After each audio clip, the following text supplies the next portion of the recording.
Good morning and welcome to the Technical Solutions for Highway Maintenance Fast Non-Disruptive Geopolymer Injection webinar delivered by Geobear. At the top of your screen, you'll see the Q&A function. If you have any questions during the webinar, please put them in here and there'll be a Q&A session after the presentation. I'll now hand over to your speaker, Adam Thomas, Infrastructure Engineering Manager at Geobear. Good morning all. Thanks for the introduction, Kira. Today's presentation is going to be on fast non-disruptive geopolymer injection solutions. I will start the presentation shortly. I'll just give it a few more seconds just to allow a few more people to join.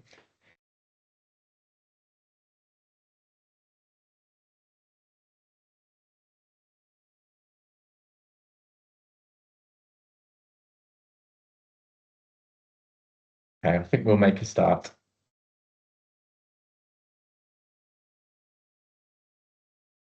So a bit of an agenda for today. I'll start off just by talking about who we are. We're at Geobear. We'll take a look at geopolymers, what is a geopolymer, and what the characteristics and properties that builds them up. Take a look at some common applications. Take a look at the injection process, how we get the geopolymers into the ground. Look at the benefits, some case studies, and then we'll do a Q&A session at the end. So just to repeat what Kira said, there is a Q&A button at the top. So if you could put your questions in that would be great, and I'll address those at the end.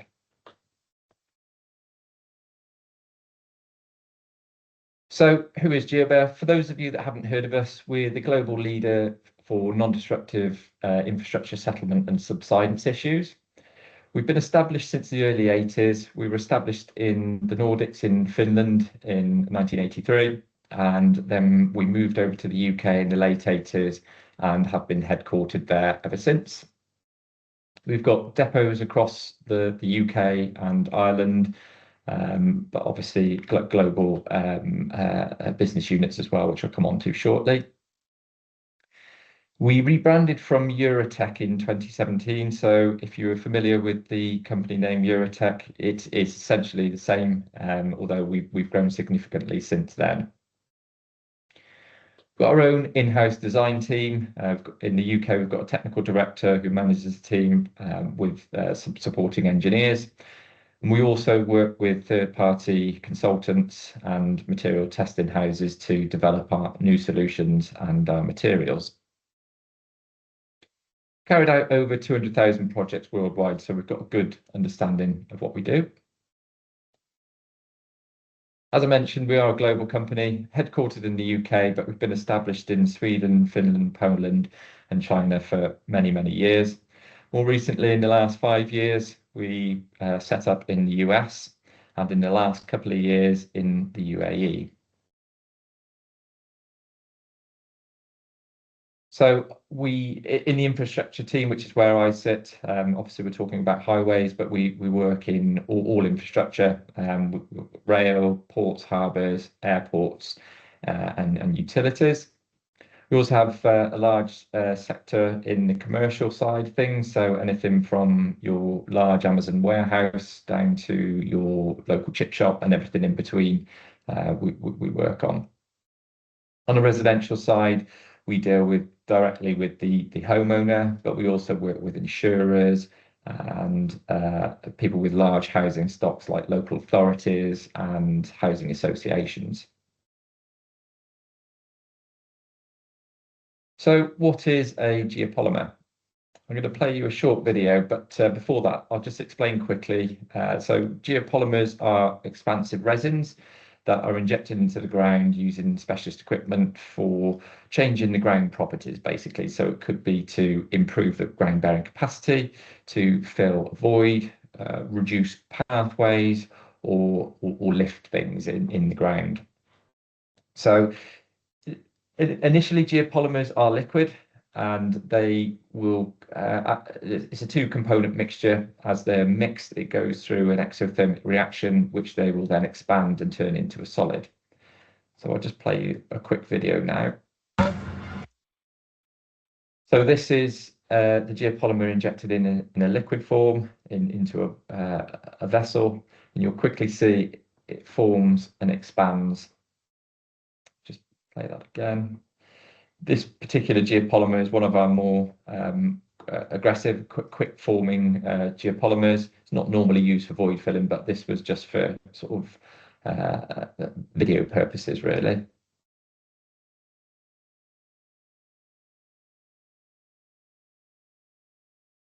So we have 29 different types of geopolymer. They all consist of that two-part mixture. So you have a resin and a hardener that are mixed at the point of injection.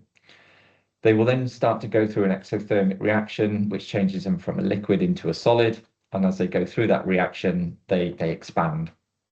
Some geopolymers expand a lot, some expand a little, some expand quickly, some expand slowly. It just depends on the criteria for what we're looking to do as to which geopolymer we would select.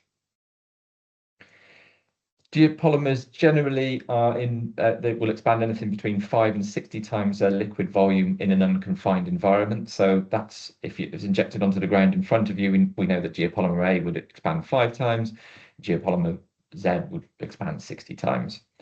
Naturally, if they're injected into the ground, they will be confined, so their densities are increased and they don't get the expansion. That all forms part of the calculations of the design for the solution. The more expansive geopolymers have a force of up to 10,000 kPa, and those are capable of lifting things like concrete bays, flexible pavements, and structures as well. They're quick to cure. Most will cure to 95% strength within 10 minutes. Some are much quicker than that, but they're all fully cured after 24 hours. They can be applied in temperatures from -15 to +60, so not really an issue in the UK.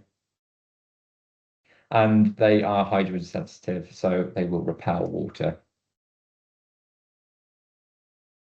In terms of their properties, so one important thing to note about geopolymers is the density has a bearing on a lot of the properties. So the more expansive geopolymers are the least dense, and the less expansive are the more dense. And the denser it is in compressive and tensile strength, the stronger it is. In terms of stiffness, they have a stiffness modulus of between 10 and 90 MPa as well, again, depending on their density. Under cyclic loading, they fare significantly better than the conventional engineered fill in their raw form. So an engineered fill is accepted that it will reach its fatigue limit after around about 70 years. So that's at 1.5% strain. With geopolymers, depending on their density, will go on for several hundred years under cyclic loading. In terms of durability, they are both chemically and physically stable when injected into the ground. One caveat on that is that if they are exposed to UV light for a prolonged period of time, that will degrade the surface of the geopolymer, but generally we're injecting into the ground, so they are protected from the sun. You'd normally only find at an open void that may be the case, in which case you would just install some form of barrier, like a sub base or something like that over the top. They have a design life of greater than 120 years, so significantly longer than what's required for infrastructure projects. In terms of sustainability, an environmental impact assessment has been carried out, and that's shown that the geopolymers have a stable molecular structure. They are hydrophobic and water repellent, as I mentioned, and they are not classed as a groundwater activity. So they are safe to be used in and around watercourses, which when you compare that to a cementitious alternative, is they fare significantly better. In terms of carbon, there's been a number of studies carried out, and depending on what the solution is, they fare significantly better than conventional grouting, cementitious grouting. So the geopolymer injection service produces 46% less carbon in against a cementitious grouting solution, so significantly better in that scenario. Over the whole life carbon usage of an asset as well, where there's been a study by Carbon Footprint on a slab stabilisation project, which showed that the carbon savings were up to 95% less than the conventional traditional alternatives. Looking at some highway applications now, where do we use the geopolymers in highways? Where you have slabs that are either exposed or overlaid, concrete slabs, you sometimes see that they are cracking at that joint. What we can do is drill small diameter holes. The holes are normally 12 to 16 millimeter diameter on a grid over the slab and adjacent to the joint to fill any voids that exist and prevent fill any micro voids and prevent future movement. In a similar scenario, but where things have got a lot worse, so you've seen settlement at joints, or you have a slab that's rocking, and there could be mud pumping. We're able to do what we did on the previous slide, which is to fill and stabilize the slab, but we can also lift the slab in situ. So we use the expansive forces of the geopolymer to lift those slabs in situ. We normally work to adjacent slab levels as a benchmark for levels, but we can work to design levels as well.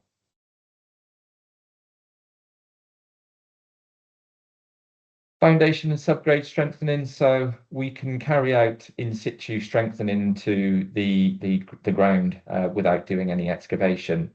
So if you're looking for, if you've got an overloaded foundation or subgrade that's not suitable for carrying the loads that have been imposed, we can improve the CBR values in situ. It works differently in a cohesive clay material to what it does in granular. In cohesive materials, it works by fracturing the clay. So the geopolymer is injected in under pressure. It finds the natural fissures in the clay and fractures them and fills them with a very stiff, dense geopolymer. What that does is that breaks the clay down into small blocks. It stops it working homogeneously, breaks it down into blocks of soft clay with these very stiff lenses of geopolymer in between them, which confines the clay and acts as reinforcement.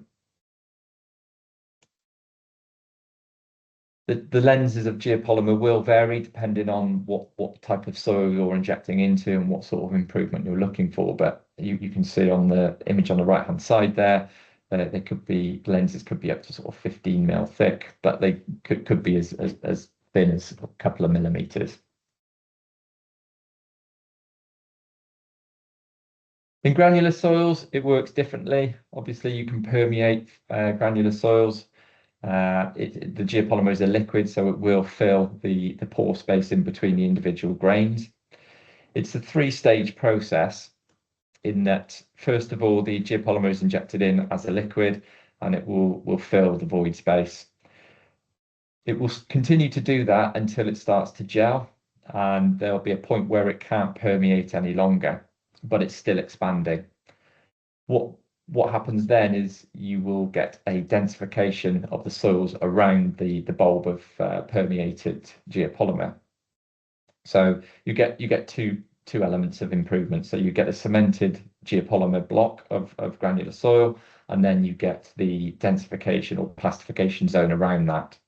You repeat that treatment at various levels and over an area, and that's how you get an improvement over a foundation or a subgrade.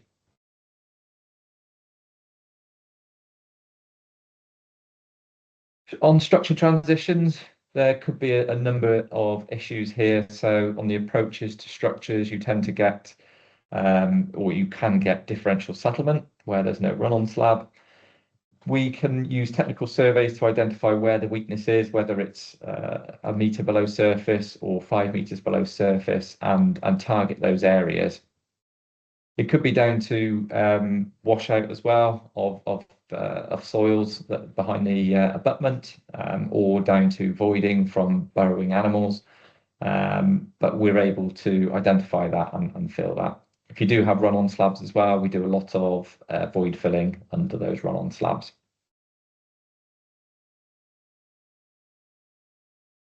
On flexible pavements, it's normally to do with foundation and subgrade strengthening that I mentioned earlier, but we are able to re-level flexible pavements, and we have done a couple of projects in the past. We're able to get some fairly accurate levels, so tolerances. So we can normally work to within a couple of millimeters of tolerance, which is quite high considering what is normally required from a wearing course resurfacing tolerances. I'm just got another little video now, this is just a video showing quite a deep depression over a shallow area. But this is a re-leveling of a flexible area and block paving. Just shows what is possible, and depending on what depth you inject at will depend on what area you see moving at the surface.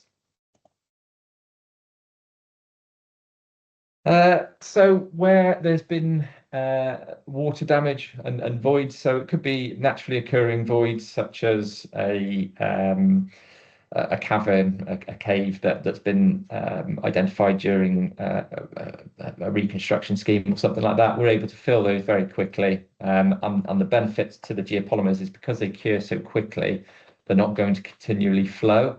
So you're not going to, if there is an access or an egress point for material to get out, it's not going to continually flow out of that hole, and you could be filling for forever and ever and not knowing where it's going.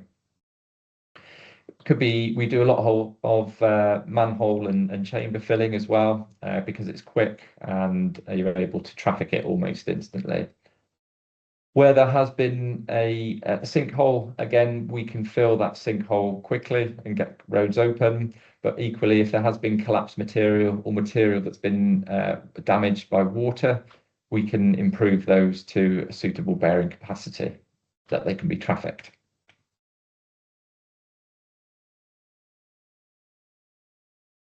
Where you have embankments that have failed, we can do a slope stabilisation project on those.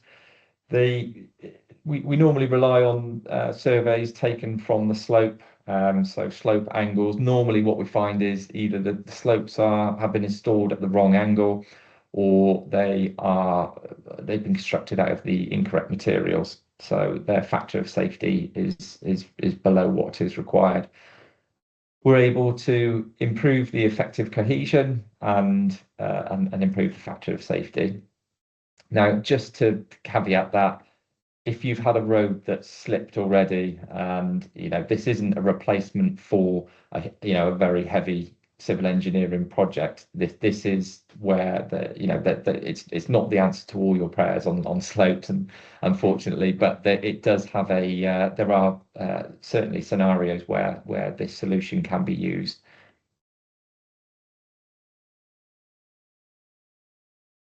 Water management and control. So we have been involved in installing impermeable curtains in the ground. So the geopolymers have a similar permeability to clay. So when they're injected into the ground, we can create water cut-off curtains.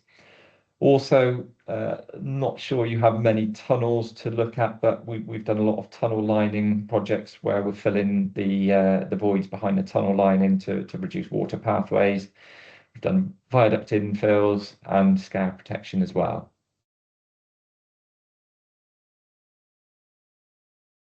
Okay, so moving on to the injection process. So how do we get the geopolymers into the ground? So We've got a number of different injection units. The most are road-going vehicles. We've got around about 16 on the fleet at the moment, which look like one of the vehicles you see in front of you.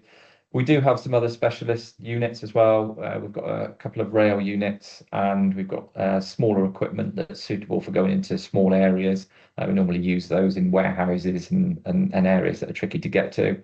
But we can also mount units onto smaller trailers, and then they can be towed to site by a 4x4 if access is really poor. As long as we can get one of our road going units within 100 meters of where we need to work, all of the hoses and cabling, etc., all stretch to the working area. Normally on highways that's enough, and we can normally get the vehicle within 15-20 meters of where we need to work. The injection unit houses everything we need to do the project. So it is basically a self-contained mobile workshop. It's got all of the hoses, the proportioners, the pumps, the generators, all the geopolymer materials, all the monitoring equipment, etc., is all contained within that vehicle. In terms of the treatment process, it would start out by marking the injection points on the ground. So the installation technicians will use a plan that's been developed internally by the design team that will tell them where they need to install the injection points, how many tubes need to go in at each point, and what the spacing is, etc. We tend to drill through the hard surfacing. So if you've got an asphalt or a concrete, we'll drill through that, and then we can start installing the injection tubes. The injection tubes can be vibrated down to the required depth. They normally come in 6-meter lengths, and they are 12 mm diameter. We will cut them down to the required length prior to installation. Generally on highways, if it's a slab project, you're just working immediately below the slab, but on foundation and subgrade improvement is normally within the top couple of meters. Don't normally go deeper than sort of 3 or 4 meters on highways, but we have the capability to go down to 10-15 meters if needed. Once all the tubes are installed, we will then commence the injection process. So the injection gun is connected to the top of the injection tube using a compression fitting, and then the monitors are set out around the working area. So there's a couple of points of monitors. The first and foremost, which is the main point of monitoring, is the laser level. This is accurate to 0.25 millimeters, so it's highly accurate equipment. That will tell the installation technician when there's movement in the ground. Each material has a different trigger time. So for argument's sake, Geopolymer A requires 5 seconds of injection, then 5 seconds off the trigger. What that will mean is it gives the installation technician time to see what's going on in the ground. If there's no movement in the ground, he will then repeat that process, and he will continue to repeat that process until he starts seeing movement in the ground, which what we call a flicker. So it's up to 1/4 millimeter of movement. On a ground improvement treatment, that would be it. Once he gets a flicker, he would cease. That stops any overlift. If we are looking to lift, he would then continue to inject to lift the ground. On a ground improvement, once he's got that flicker, he will then move to the next point or the next vertical level, and then repeat that process over the area of treatment. There's other points of monitoring as well on the iPad, so that tells him there's a number of things from the injection vehicle, like the pump pressures, the temperatures of the geopolymers, and volume as well. So if he's working to a specification of installing a certain volume, then that's what the iPad can tell him. The tubes are removed, and then the holes are reinstated. As I mentioned, they're only 12 to 16 millimeter diameter holes, so they're very small footprint. There's no excavation required as part of the treatment, so it's all from the surface.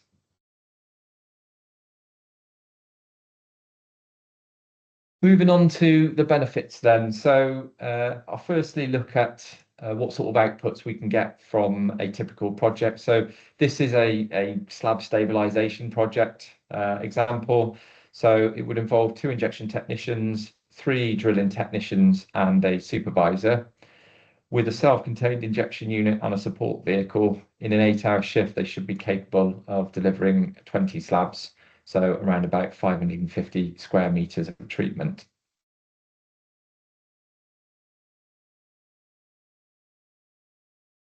In terms of the benefits from it being a non-disruptive technique, as I mentioned earlier, there's no excavation, so you don't have any of the plant associated with that.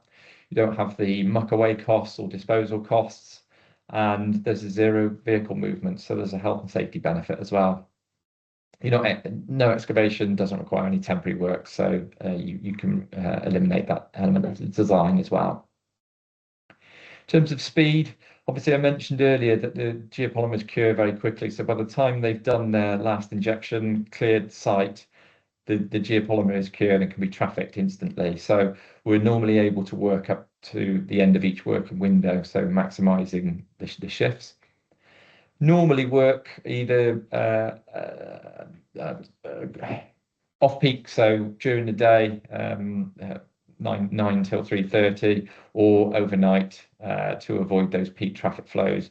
We can get on and off after each shift, so there's no need to have any impact on peak traffic. In terms of access, you obviously saw we work in relatively small areas, so we can communicate with businesses or residents to allow access, during the treatment.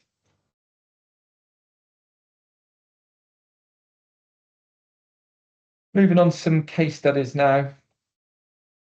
This first project is it's been a number of phases of project. We've been working with Hertfordshire.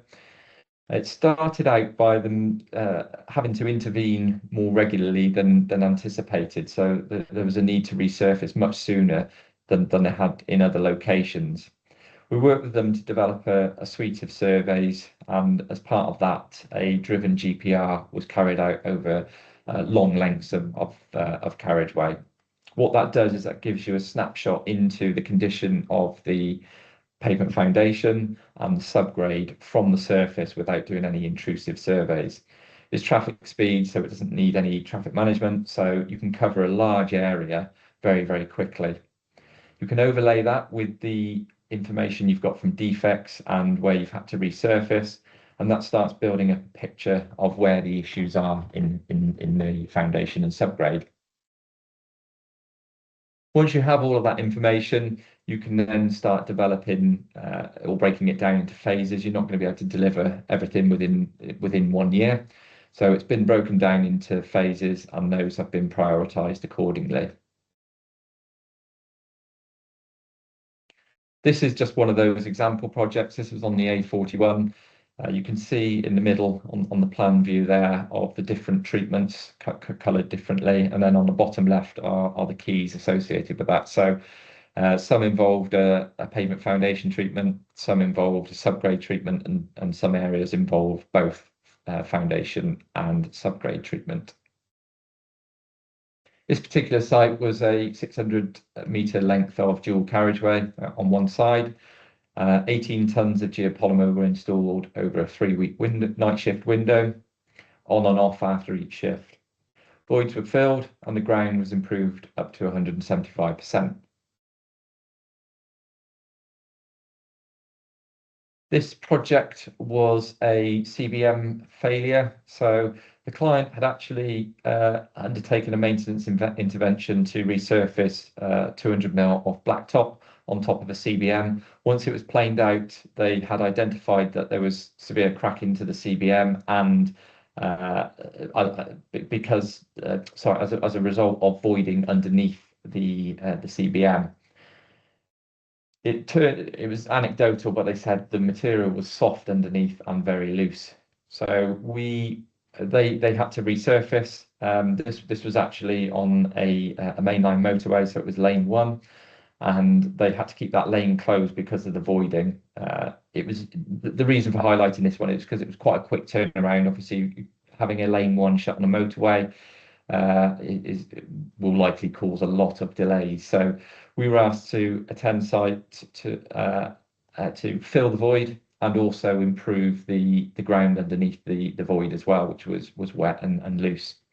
We did that from the surface, so there was no need to go back in and excavate following our works, and that lane 1 was able to be reopened again following our solution.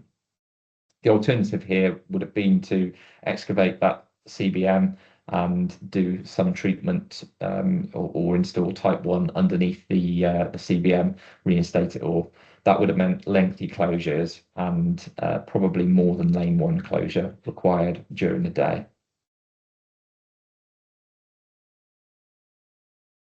This project was on the A6. This was an embankment stabilisation project or bridge approach strengthening project, where there were incompetent soils from 1.5 to 8 meters below the surface. It was likely down to a combination of burrowing animals and poorly compacted fills. But the alternatives looked at for this were conventional excavation and replacement. That was ruled out due to the proximity to the adjacent structure, which went over a mainline railway. The other solution was conventional cementitious grouting, but again, that was ruled out due to the proximity to the back of wall drainage. It would likely have blocked those up and also potentially got out through the weep holes into the railway ballast. Because the geopolymers cure quickly and we know how far they travel within the ground that we're injecting into, we can create an exclusion zone from the back of wall drainage, treat the soils, and without any fear of it blocking up any drains or getting out onto the railway ballast. That project was carried out over 21 shifts, and following resurfacing, the road was opened back up to traffic. This project was actually a first for Geobear. We do a lot of clay shrinkage remediation in the residential side of the business, but we've not done anything on a road previously. When we first visited this site, it was suffering from longitudinal profile issues, and there was evidence that it was getting worse following prolonged periods of hot weather.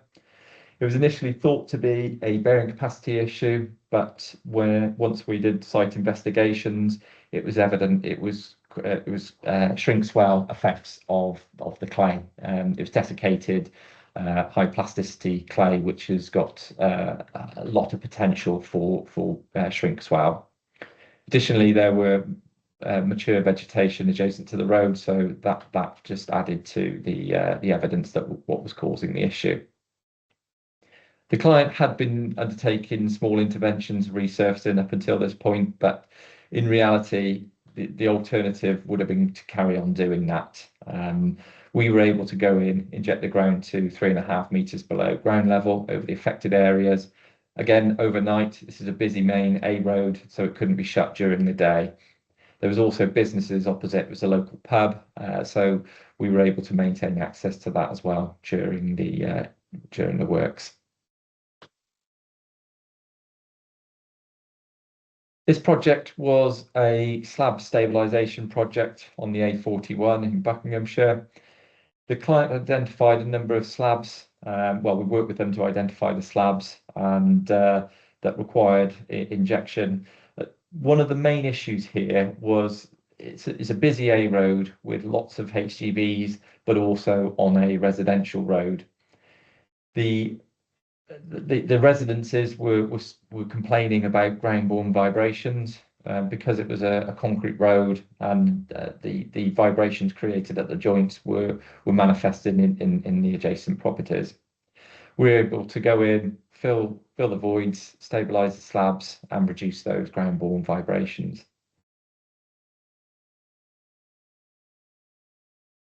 I've included this slide. It's really. I'm sure a lot of authorities and areas have coastal regions that are affected by the tide. On this particular project, it was in Swanage. Prior to us getting involved, they'd had a collapse on one of their busy thoroughfares on the coast, which is called by tidal washout. Had they identified it earlier, they could have filled those voids and prevented the collapse. The collapse caused major disruption, so they wanted to avoid that. They had identified voids in a number of areas, so we were asked to go in and fill those voids. The reason we were asked to do it rather than conventionally excavate was down to disruption. A lot of these areas are busy thoroughfares. There's lots of businesses to serve, lots of people walking and cars as well. On this particular site, the stone quay was a scheduled ancient monument as well, and all of the block work was protected. And to do anything there would have taken a long period of time to get the permissions, etc. We were able to drill through the mortar joints and fill the voids from the surface. Because our polymers cure quickly as well, there wasn't any issue from tidal washout or any issues of pollution as well. So it was a very quick process carried out over a few days. Areas were able to remain open because we only work in a small area, and yeah, the businesses were able to operate as well. That brings me to the end of the presentation. Thanks for listening all. Hopefully found some useful elements in there. I'm happy to take any questions you have. If you could use the Q&A, that would be appreciated. I can see we've got a few questions here, so I'll start off with Zebo. How long can it last after the treatment? So the actual geopolymers themselves have a design life of greater than 120 years. So yeah, the treatments themselves on slab stabilisation, it could be anywhere from 10 to 20, even longer than that, years. So it just depends on what's going on in the ground as well. Stephen, is there a minimum loading strength you can achieve for the subgrade using the material in MPA or CBR? It very much depends on the starting position. So we will get improvement, but it depends on what the starting position is. So if you've got any data on that, I'm more than happy to take a look at that. You can send that through and I can have a look at that if that would be of interest. Another one from Stephen, how do you quantify the volume of material to use prior to treatment? So yeah, it's a good question. A lot of it is on experience, so from what we've done at previous treatments, but a lot of it is on ground improvement, is where we use the existing surveys to work out what the current strength of the ground is, what we need to do to improve it to a certain level, and then we can use our models that we've got to work out what the quantity of geopolymer is to be able to get it to that level. Another one from Stephen, what is the smallest aperture that you can inject? So you said 15 mil, it's actually 12 millimeters. So on slab stabilization, we tend to use 12 mil, maybe 14 mil diameter holes, but the smallest we can use is 12 millimeters. On ground improvement, we tend to go with 16 millimeter diameter, because what we're doing is working at multiple levels, and that just gives us a little bit of room so that we can extract that tube much easier. So I think there's a couple more questions. Sorry, Zebo, any project carried out on the National Highway Network? Yes, we've carried out multiple projects on National Highways Network, and we've got a few on the ground as we speak at the moment as well. So yeah, if there's something specific you want to know, then yeah, drop me an email. I can take a look at that. Question from Dan, can it be used to remediate mining features, shafts? Presume there needs to be a known base within 10 to 15 meters. Absolutely, it can be used in mining remediation and has been previously. We can go deeper than 10 to 15. It just depends on what the conditions are. Excuse me. But yeah, if you've got a specific project you want to discuss, then yeah, I'm more than happy to take a look at that as well. Do you need to divert services before you inject? So no, that's one of the huge benefits to this solution. So you can inject under services. So what we do is we monitor everything for movement. So you can work in and around services. We normally stand off by at least half a metre, depending on what type of service it is. But no, we don't need to divert anything. We can work around services. Another question from Krishna. How the site is investigated before the injection work and after completion of work. So e.g. GPR. So yeah, it very much depends on what solution we're looking to deliver. So it could be, yes, like you say, GPR, it could be some form of probing, DCPs, could be coring, it could be a site investigation where we have boreholes taken. It just very much depends what's going on in the ground, what the issues are as to what surveys we need to look at. And another one from Krishna, please provide cost of geopolymer compared to other traditional methods. So if you take in the whole project cost, so if you imagine we're able to improve ground from the surface, so there's no excavation or anything like that, most of the time the geopolymer solution is a comparable, if not cheaper. But one of the major factors is program is significantly quicker than traditional methods. When we're doing void filling, if you're comparing it against like a foam concrete, there's normally a USP for using a geopolymer over a foam concrete. Foam concrete is very cheap to install, but yeah, there are drawbacks to it. So if you compare a geopolymer and void fill, geopolymer will be cost slightly more, but there's normally benefits from using the geopolymer, i.e. that it doesn't flow for a long time, and if you've got unknown voids, for instance, you could end up pumping conventional concrete and it just not filling the void. So yeah, there are USPs for using the geopolymer. Question from Ian. If future excavation through the treatment is required, i.e. service diversion, are there any specific considerations for health, safety and disposal of arisings? So the disposal, the waste category for the geopolymer is inert waste. So there isn't anything specific to it. Again, it can be excavated through relatively easily with mechanical equipment. It's not like concrete. You can use hand tools, but it's going to take you a lot longer than a non-injected soil. But generally, with excavators, it's not an issue. Another question from Robert. Are there any additional considerations in the event you need to dispose of the waste? Right. Okay. Yeah. I think that's similar to what Ian just said. So yeah, there is a it's classed as inert waste as the material.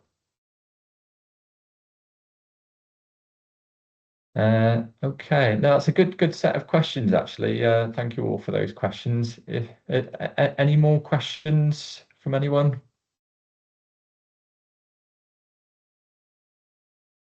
If not, I mean, by all means, you can drop me an email or give me a call if there's anything specific you want me to discuss.